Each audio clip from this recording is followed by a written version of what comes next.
Hola, mis queridos amigos y amigas, ¿cómo están? Me da mucho gusto estar nuevamente con ustedes en este espacio de conciencia, un momento para saber ciertas cosas, reflexionar sobre ellas y actuar en nuestra vida en busca de un mayor tiempo de bienestar. ¿Por qué vivir en el malestar si podemos migrar con mayor frecuencia al bienestar? No tanto en la felicidad como el club de los optimistas, pero sí ser capaces de generar más momentos agradables para que nosotros podamos responder mejor a los desafíos que las circunstancias y el entorno nos demandan. Bueno, pues es el momento de iniciar con una nueva serie con mi querido doctor Luis Jiménez, que ustedes lo conocen, que ha estado ya con nosotros en varias ocasiones y decidimos iniciar una nueva serie que va a estar espectacular, que tiene que ver con películas. ¿Qué pasa con el cerebro en ciertas películas? Porque ya cada día vemos más películas que se están acercando, más filmes que se están acercando a entender qué pasa en nuestro cerebro, qué pasa con la memoria, con las emociones, muchísimas películas, desde dibujos animados hasta películas un poquito más profundas. Y bueno, ¿por qué no empezar con alguna película que es espectacular y que a todo mundo le ha gustado, que no es nueva, pero ya salió la nueva versión? Y estoy hablando justo de Matrix.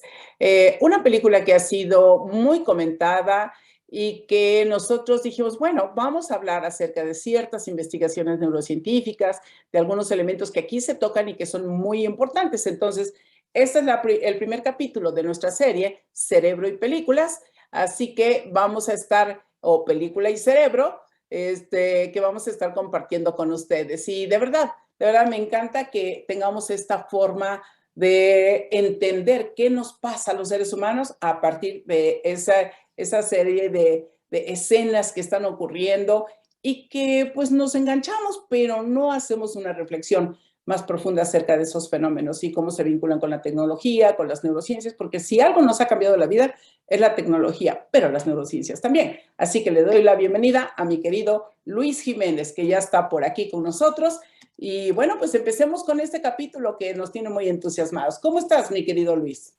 Mi querida Josefa, un placer saludarte, un placer comenzar esta nueva etapa, este tercer proyecto acerca de las películas y el cerebro y su correlación con estudios científicos y todo lo que tiene que ver con la neurociencia.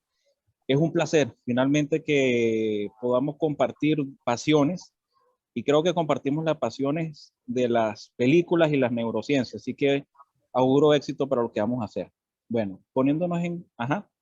No, es que decir que yo no era tan de películas, sino que mi hijo es el que me induce, es el que me platica, es el que me explica y de verdad que me ayuda mucho porque me da una perspectiva diferente de lo que yo alcanzo a ver en una película y de lo que él ve. Claro que a él le gusta el thriller, le gusta el terror y yo esas no me gustan. Digo, como para qué sufrir si ya con la vida diaria es suficiente, ¿no? Pero hay películas que compartimos y que me encanta conversarlas con él porque de verdad, como observadores que somos, él alcanza a ver cosas que yo no registro y ya cada vez estoy poniendo más atención. Así que él fue el que me indujo y por eso ahora cuando tú dijiste, oye, vamos a hacerla de películas, vamos a hacerla de película, así se dice en México, como vamos a hacerla difícil, ¿no? O dramática. Me pareció muy interesante. ¿Por qué? Porque me obliga a ver películas o regresar a ellas. Así que, bueno, pues adelante, Luis, para hablar acerca de Matrix con una breve reseña.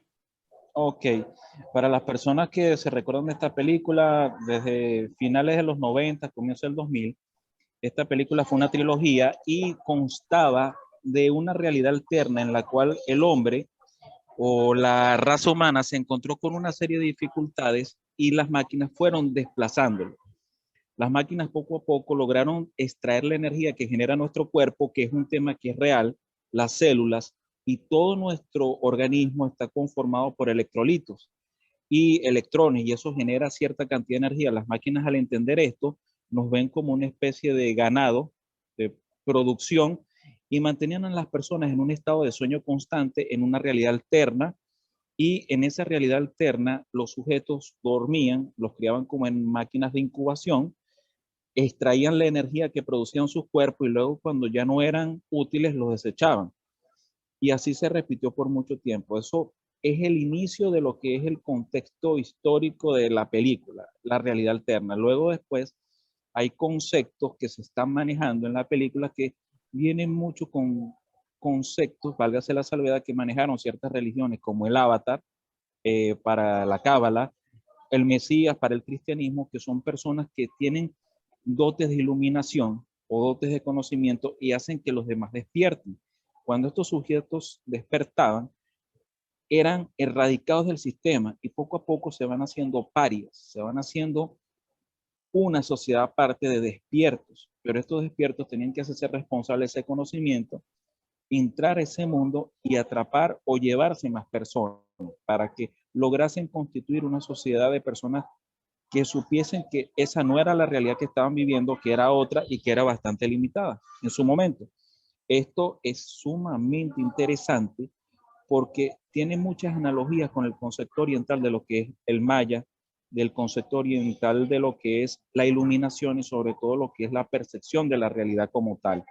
Dicho esto, la película tuvo un auge tremendo, marcó una generación, muchas personas por debajo de los 40 años, nos sentimos identificados porque representa parte de lo que fue nuestra cultura. Y ahora, en este año, surge esta nueva reedición y se vuelven a tocar todos los temas. El actor lo conocen, Keanu Reeves, y el grupo de talentos que ahí se encuentran es bastante notorio. Esa es una breve reseña. No soy cinéfilo ni crítico del arte, pero por lo menos traté de darte mi mejor reseña en ese punto.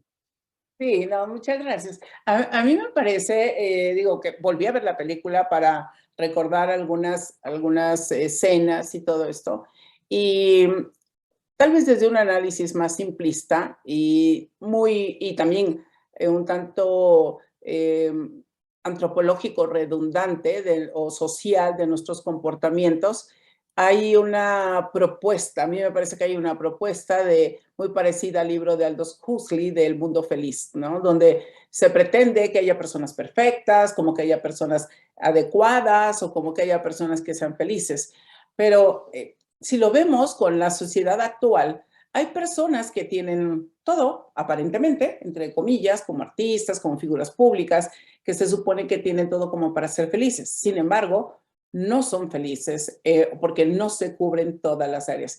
Y una cosa que a mí me lleva a la reflexión es que creo que las máquinas están muy lejos de poder lograrlo. Sin embargo, se están haciendo intentos, porque no son las máquinas las que hacen los intentos, somos los seres humanos los que estamos intentando identificar cuál es el elixir de la juventud, cuál es el elixir de la eternidad, cuál es el elixir de la salud o cuál es el elixir de la felicidad. Y lo buscamos a veces como cuestiones mágicas, rápidas, y entonces yo quiero aprender algo y quiero ¿por qué no? Que me inyecten algo en la memoria para que no la pierda, para que no tenga yo Alzheimer, para que no se me olviden las cosas, para que yo sea un mega talento brillante y no sé qué. Entonces, creo que juega con conceptos que de alguna manera son aspiracionales, pero en muchos momentos de la película vemos que es peleas, peleas, peleas, peleas, peleas, destrucción, destrucción, destrucción.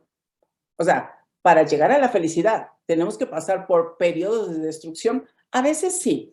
Yo creo que para construir algo nuevo tenemos que destruir lo otro, o por lo menos tenemos que remodelarlo en nuestra vida. Y creo que la película nos habla también de eso, porque habrá personas y los críticos de cine y de las cámaras y de los efectos tendrán su versión y el análisis de qué tanto se logra contactar con la emoción para la ficción y todo eso. Pero nosotros estamos analizando desde un enfoque de la psicología, de la medicina y de las neurociencias, y eso es lo que queremos compartir con ustedes. Así que, pues mi querido Luis, ¿qué es lo que pasa, por ejemplo, para ti en la película, si tú pudieras elegir de varios campos? ¿Cuál sería el principal campo que Matrix pretende mostrar? Una de las cosas que pude ver cuando yo por primera vez estoy en contacto con la película era que tocaba el tema de la percepción. nuestro mundo, como nosotros lo visualizamos, es a través de nuestros sentidos. Les recomendamos la serie nuestra primera serie, y evidentemente, o sea, yo capto el entorno que me rodea a través de los ojos, a través del olfato, a través del oído, a través de otros mega sentidos que no se los voy a mencionar para que vayan a la serie. Y yo recojo toda esa información y esa información yo la construyo en mi cerebro. Un ejemplo muy clásico, una persona que esté desprovista de la vista por X razón, se hace una construcción de la realidad en base al sonido y en base a sus estímulos táctiles. Y es la misma realidad, es lo mismo que está tocando, pero él puede dar otra descripción, otra forma está más detallada que nosotros en cierto aspecto. Entonces, es el mismo mundo para ese sujeto que para una persona que puede ver que está distraída viendo Instagram, por decir algo. Entonces, nuestro cerebro va a reunir esos pedazos de información y va a construir. Matrix me lleva a ese punto en la percepción que nosotros en medicina y todas las personas que más específicos, que nos fuimos por neurociencia, sabemos que captamos muchos estímulos y esos estímulos los rehacemos, los reordenamos.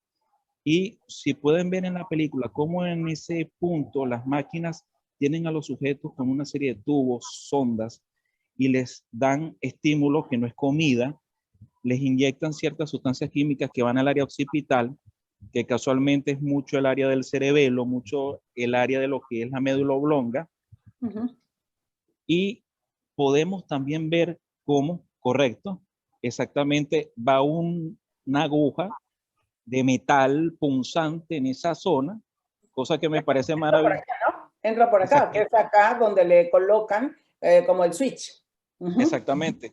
Sumamente interesante, y en artes marciales, casualmente, ese punto, cuando tú lo intentas tocar o lesionar, se le llama el beso del dragón, por decir algo, pues, para los que entendían las artes marciales. Y vemos cómo estos sujetos son alimentados con una serie de estímulos.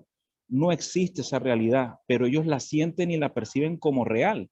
Entonces, muchas de las enfermedades psiquiátricas, la esquizofrenia, por decir algo, el sujeto sí puede ver a la imagen que está ahí, a esa figura, lo huele inclusive, lo palpa porque hay sus estímulos respectivos, pero no está ahí. Entonces, eso nos lleva a una pregunta: ¿es nuestro cerebro el que crea la realidad o nosotros que queremos percibirla como tal? Eso fue uno de los puntos que me atrapó de la película. Es importante, y no lo quiero utilizar como muletilla, pero sí lo destaco, que estos temas, para poder ser muchas veces digeridos, es tocado a través de la mitología. Vemos cómo los nombres, como Neo significa one, el primero. Vemos cómo Trinity tiene consolidación o transfiguración con la Trinidad, que está en diferentes partes. El 3 es un número de la Cábala, por decir algo, con un valor muy específico para ellos. ¿Y en la religión? Correcto. Trinidad. Los merovingios, el meroveo, que es el linaje de Cristo, en la nueva versión, que es Deus Machine, que es el dios de las máquinas, que sigue estando ahí, el gran arquitecto para los francmasones, concepto muy relacionado con ellos, y otros conceptos que podemos ver de diferentes sociedades secretas, Rosacruces, la comunidad de Elena Blavatsky, por decir algo, pero nuestra realidad científica nos lleva a identificar ciertos puntos, y estos fueron los que a mí más me llamaron la atención. Sí, se presenta ahí el concepto metafísico interesante de Blavatsky, ¿no?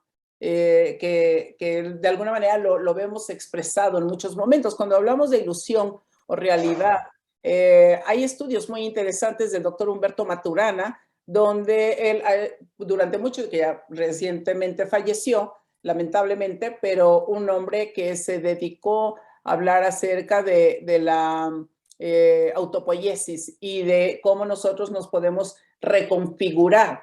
Y uno de sus pilares para todo esto tiene que ver, por un lado, con la neurofisiología, pero también por el otro, con la parte mental. Y bueno, otra persona que nos habla de esto es el doctor Jacobo Greenberg, que es mexicano, que de verdad, él desapareció, es toda una historia, luego vamos a hablar acerca de él, vamos a hacer un video acerca del trabajo del doctor Greenberg, porque yo tuve la oportunidad de estar vinculada en ese periodo de su desaparición. Yo estaba vinculada con que íbamos a tener un encuentro próximamente y él no llegó. Entonces, fíjense que una situación que a mí me llama la atención de lo que Jacobo Grinberg nos plantea como la latiz y que nos habla de la teoría sintérgica es que las conexiones neuronales son como metaconexiones, para ponerlo en otras palabras y no meter mucho tecnicismo, que son campos cuánticos. Son campos que se conectan entre sí, pero están conectados con el exterior.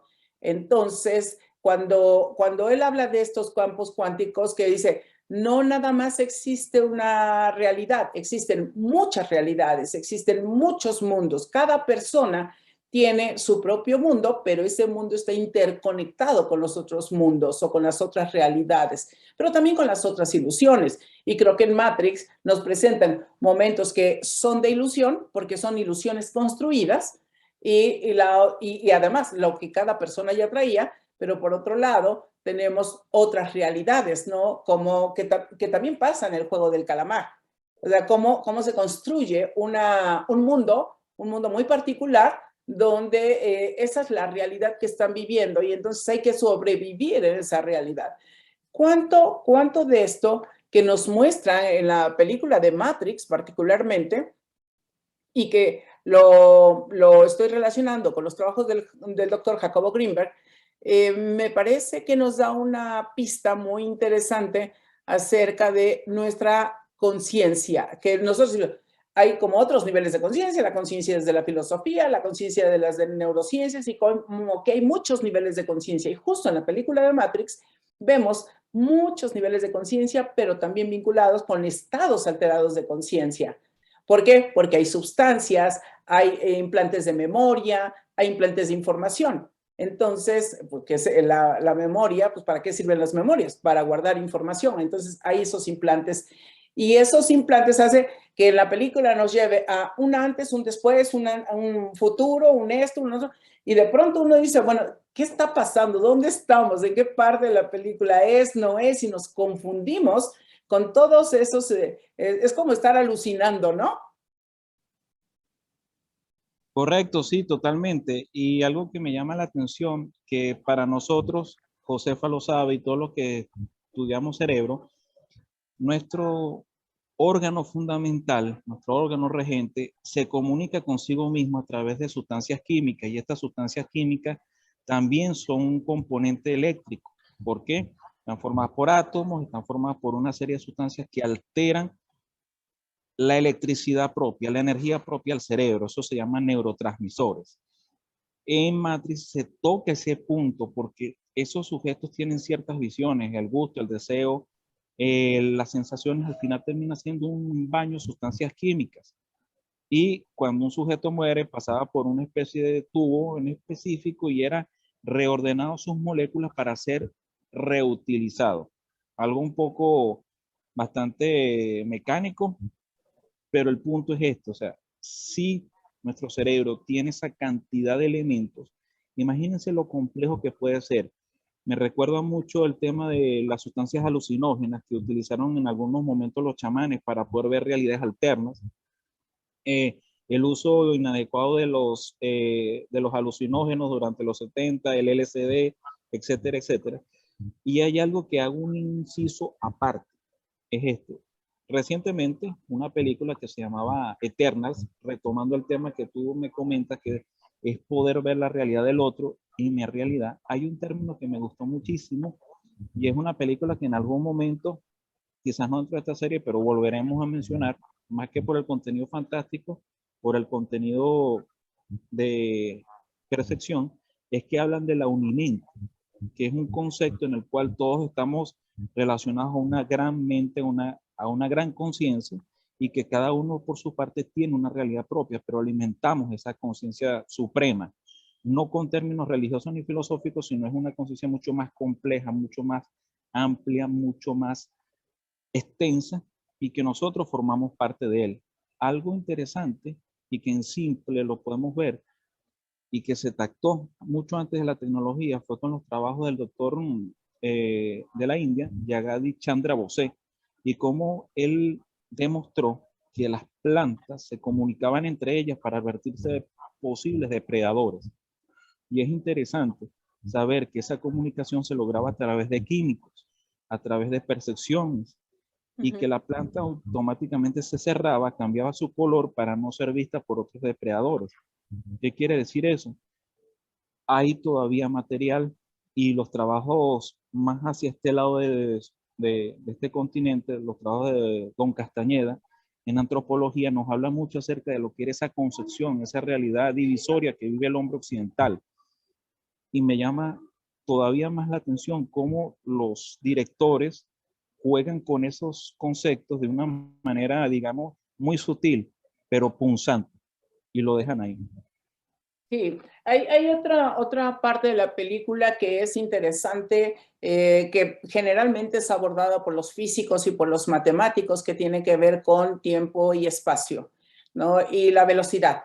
¿A qué velocidad se transmite una señal? Y ahorita que hablabas de esto, de los orientales y los occidentales, cuando se hacen periodos de meditación, por ejemplo, que se hacen meditaciones globales, donde se convocan en distintas regiones del mundo, yo he participado en algunas y de verdad estamos conectados con pantallas y estamos en centros, lugares que son más bien vinculados con campo, con jardín, etcétera, pero al mismo tiempo, no sé, 500, 1000, 2000 personas meditando y haciendo oración, la oración que cada quien quiera, porque depende del tipo de meditación con la que nos convocamos, la meditación por la tierra, la meditación por el amor, o la meditación por la salud, el reequilibrio del planeta, o cosas por el estilo. De verdad que son experiencias muy particulares que, tal como lo vemos en Matrix y lo que decía Jacobo Greenberg, son mundos que se empiezan a conectar y no importa la distancia, no importa el tiempo, porque es una hora, no sé, 10 horas más en Japón o 15 horas más en Japón o así en la India es otro horario, pero se busca un horario en común para estar todos interactuando y esas son vibraciones. Esos son electrones, protones, neutrones que están en constante dinámica. Entonces, cuéntanos un poquito acerca de este fenómeno de velocidad, tiempo y espacio. ¿Qué es lo que pasa con esa adicción en las personas? Nosotros tenemos una percepción del que el tiempo y el espacio es lineal, que ocurren de un punto A a un punto B, y es más bien como un círculo. Generalmente nuestra realidad, o como nosotros la percibimos o queremos percibirla, lo repito, es como muy cartesiana, X, Y, pero es como que si tú tuvieras un círculo y ese círculo a su vez se desdobla. Hay pedazos en los cuales pudiese pasar más lento y pedazos en los cuales pudiese pasar más rápido. Esto visto en simple, esto es teoría física simple. Esto es mucho más complejo. Estaríamos hablando de teorías de la relatividad. Hay tiempos en los cuales se perciben mucho más largos, hay tiempos en los cuales nuestro cerebro lo va a percibir más cortos, pero es una cuestión propia del sujeto.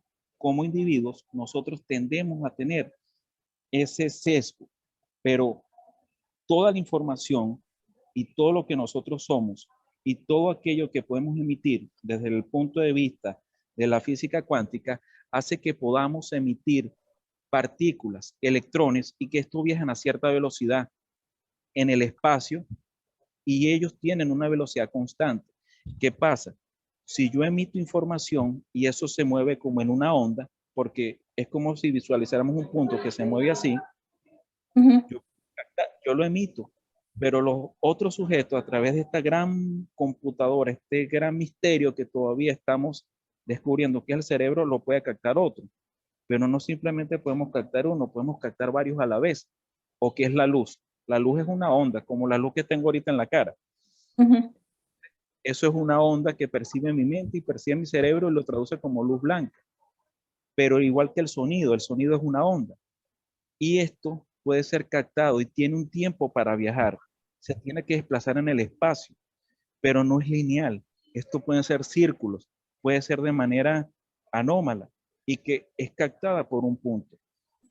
Eso es lo que más pudiese llegar a nosotros sin tener que ser físicos teóricos, ni ser Michio Kaku, ni tampoco ser Neil deGrasse Tyson, que son dos astrofísicos muy famosos, pero es lo que podemos captar en nuestro cerebro y en nuestra visión. Y que son a veces hasta caóticos, ¿no? Porque van de un punto a otro, pero finalmente se comunican. Y esto me recuerda a la teoría de Conrad Lorenz, donde nos habla que el aleteo de una mariposa puede producir como decía, un huracán o ay, ¿cómo se llama esto de tsunami? Un tsunami, ¿no? Que decía el aleteo, ¿cómo puede ser? O sea, no nos explicamos cómo pasa eso, pero tal vez esa onda va creciendo, va creciendo, va creciendo, y entonces está conectada. Hay otra parte que a mí me parece muy, muy interesante, que tiene que ver con cuando Neo va con esta mujer que le va a decir si él es el elegido o no. Él desde el principio pues va porque va, pero en la película todo el tiempo entra como que no sabe, como que no cree, como que no se mira, y creo que eso pasa con muchas personas, ¿no? No nos creemos capaces no nos creemos los elegidos para hacer algo, incluso hasta para cuando buscamos un trabajo, híjole, ¿cómo te fue? No, me fue muy bien.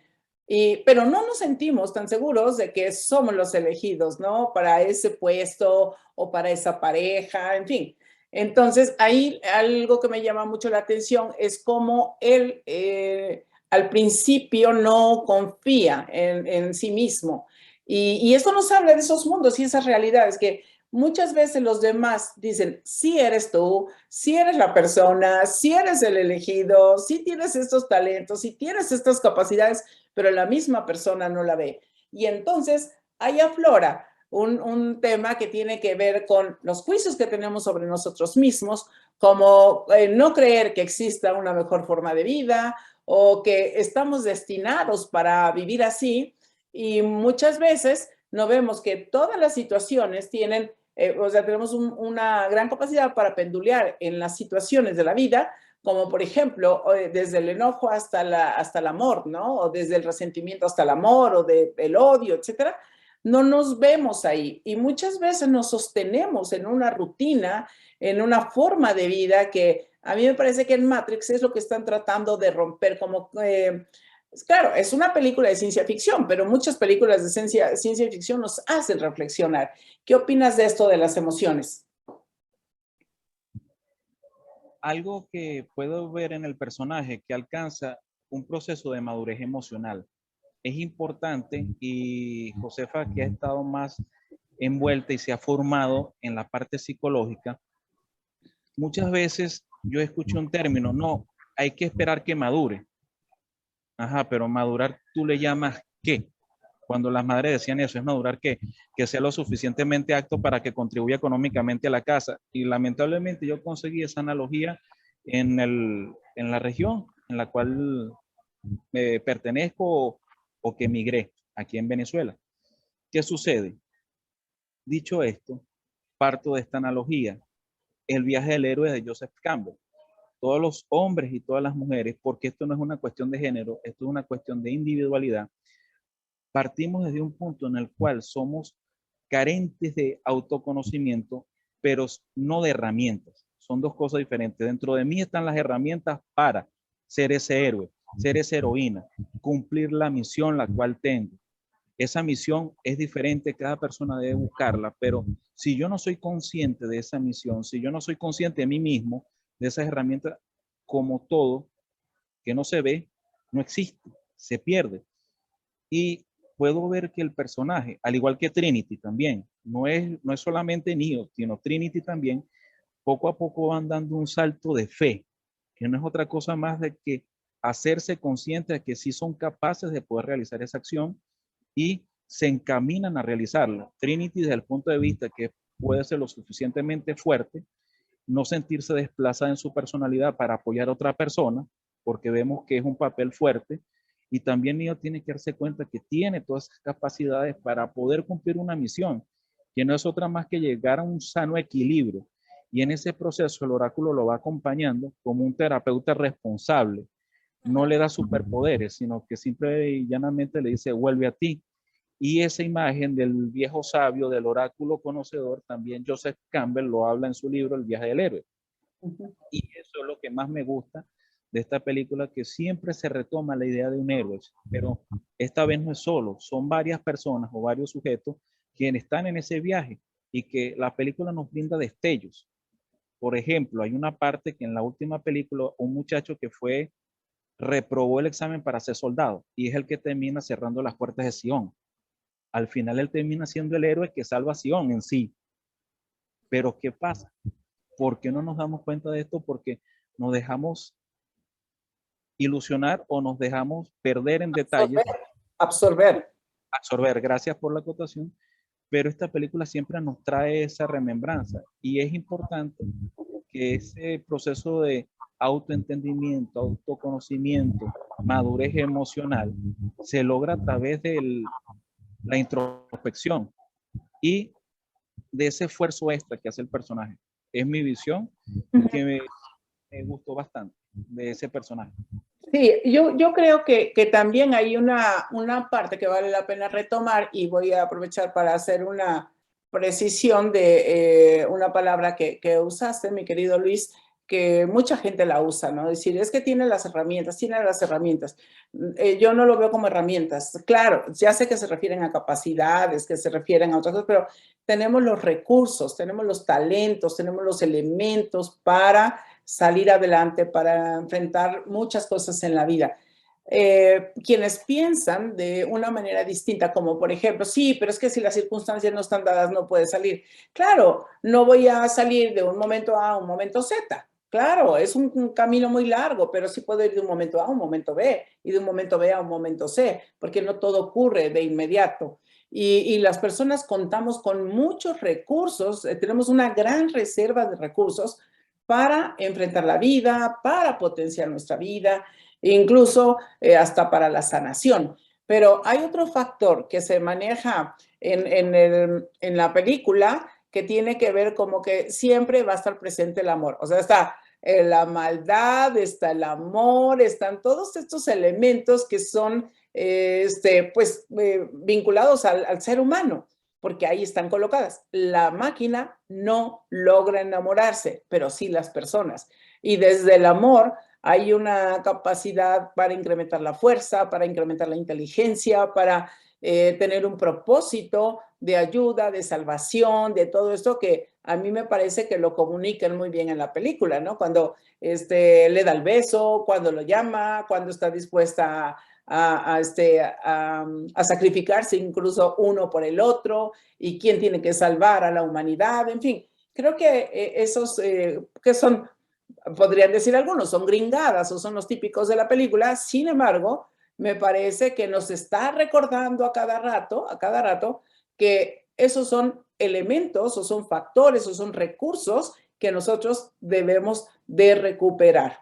La sensibilidad, que aunque tengamos un caos de muchas cosas, siempre, siempre, siempre la comunidad se va a hacer, porque la comunidad humana, la interconexión, la conciencia colectiva, la conciencia en evolución, siempre nos va a ayudar a vivir mejor, ¿no?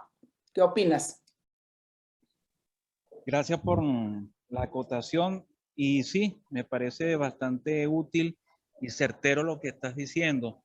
Me recordaste lo que dijo el oráculo, que dice esto cuando le pregunta a Neo, tú no sabes cuándo estás enamorado, simplemente va a ocurrir.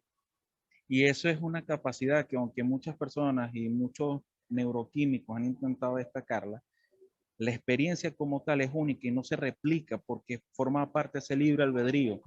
Ese, entre paréntesis, teorema del caos que pudiese presentar ser humano y ser libre, pero ocurre por algo. Y ese algo siempre está presente y no verlo desde una visión fatalista, sino verlo como una visión de enriquecedor es lo que hace la diferencia. Y quizás ahorita, cuando le quitamos esas etiquetas, que de alguna u otra manera lo que hacen es estorbar, podemos sacarle mucho más provecho a las experiencias y tener un nivel de bienestar que esencialmente es tener vida, no sobrevida, que son dos cosas diferentes, porque aunque se escriban similares y suenen similares, no son lo mismo. Pero pudiésemos extendernos a muchísimos más mensajes, pero hemos tocado aquí creo que varias de las cosas que nos causaban repercusiones dentro de nosotros mismos y hoy en este video lo hemos dejado plasmado. Por lo menos creo que una parte interesante, quizás pudiese esto rendirse para otras explicaciones, para otros simposios, para otras charlas. No, voy a agregar uno más que tiene que ver con la memoria y los sentidos. Como varios de ustedes saben que nos han hecho el favor de vernos y de comentarnos, nosotros, Luis y yo, hemos hecho hicimos una serie sobre percepción y los sentidos. Estamos hablando de los sentidos como tales y los metasentidos, de cómo estos se van conjugando. Y en la película de Matrix, sin duda, hay dos factores que juegan también un importante papel. Uno que tiene que ver con la memoria y otro que tiene que ver con los sentidos. Y los sentidos tienen que ver con la percepción.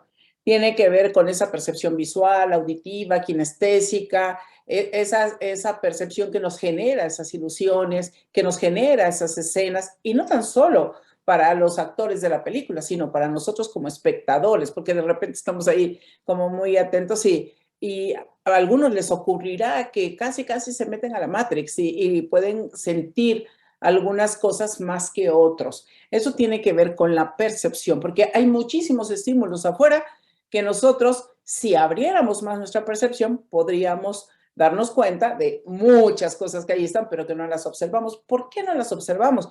Porque traemos una prisa, porque no nos tomamos con calma y de verdad, para percibir hay que estar en calma. No se puede percibir un mundo, las emociones, las intenciones y muchas cosas, no las podemos percibir si no estamos en calma, si no estamos abriendo nuestra atención y nuestro enfoque para poder captar, para poder percibir. Y la otra es la memoria, y con esto quiero comentar que ya tiene varios años que están haciendo algunos experimentos acerca de implantar información en algunos ratones, en algunos ratoncitos hay un equipo de investigadores que están trabajando en Harvard, en Boston, también en Londres, que han hecho este tipo de experimentos y les vamos a dejar aquí algún artículo para que ustedes lo vean, para que si les interesa que vayan un poquito más allá. Pero, ¿qué es lo que ha pasado? Al hacer la implantación de cierta información en los ratones, pueden comportarse un poquito diferente. Claro que es una información muy básica, pero ¿para qué se está haciendo eso? Y es ahí donde viene la intención. Se está buscando hacer esto porque las personas que tienen Alzheimer o que tienen Parkinson o que tienen esto, van perdiendo algunas conexiones o van perdiendo algunas zonas, algunas neuronas se van muriendo y algunas conexiones también. Entonces están buscando cómo correlacionar más los dos hemisferios para tener una vida más funcional. Y eso es interesante porque cuando nosotros vemos que les implantan acá memoria y que les ponen experiencias, hay algunos críticos que dicen que la experiencia es la experiencia. O sea, no se puede vivir algo aunque partimos de que hay muchos momentos de ilusión, no se puede experimentar algo mientras no lo hayas vivido. Se comporta como información solamente. Entonces, eso genera un choque hasta corporalmente con la aceptación de cierta información de esa naturaleza, que si es información como las tablas de multiplicar o cosas más sencillas, parece que está teniendo mejor resultado. Pero ya cuando estamos hablando de recrear una historia del pasado, que si yo viví, hay otras películas que hablan de eso y ya las iremos viendo, pero hay que tomar en consideración que hay un trabajo interesante aquí de memoria y de sentidos. Entonces, pues bueno, ¿con qué te despides, mi querido Luis? El mejor mensaje que les puedo dar es continúen viendo esta serie que promete. Aparte de eso vienen más películas interesantes. El silencio de los inocentes, Tron el legado, 21 gramos. Y van a venir muchas más cosas. Así que continúen con nosotros, que de alguna otra manera se está aportando una información útil, la cual puede darles muchas cosas positivas en su vida. Muchas gracias. Estos son mis queridos y queridas amigos, amigas que nos ven, que nos escuchan. Estos son unos ratitos de conciencia. Vamos a incrementar un poquito nuestra conciencia, vamos a aumentar un poquito nuestra información para saber más y sobre todo para reflexionar desde otros ángulos y ampliar nuestros campos de percepción acerca de la vida, de lo que nos ocurre, de lo que les ocurre a nuestros seres queridos. Yo les aseguro que eso nos puede ayudar a ir cambiando nuestra manera de percibir, de interpretar y de actuar.